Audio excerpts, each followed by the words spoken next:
Ready to unleash your inner animator and turn a simple photograph into a captivating, moving character. First, import your chosen photograph into Adobe Animate by dragging and dropping it onto the stage. Convert the photo into a movie clip symbol by right-clicking and selecting Convert to Symbol. Name it Photo Character. Now, using the selection tool, carefully trace around the head of your character. This will define the area. We'll animate, create a new layer above the photo layer. Name it Head Mask, and draw a shape that closely follows the head's outline.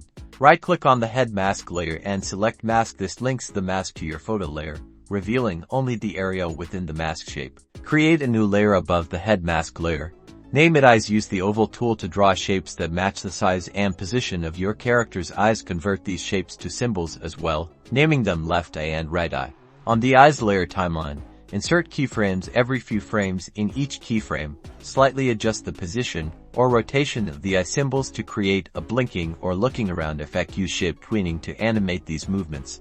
Create another new layer above the Eyes layer, named Mouth. Just like the eyes, draw the shape of the mouth here. Add keyframes on the timeline, and in each keyframe, adjust the mouth shape. Try to simulate different mouth positions as if the character is talking. Right-click on the keyframes and select Create Shape Tween. And there you have it, a static photo transformed into a dynamic, animated character, breathing life into still images with simple rigging, masking, and shape tweening. Experiment with different photographs and animation styles to create your own unique character designs. Don't forget to like and subscribe for more animation tutorials.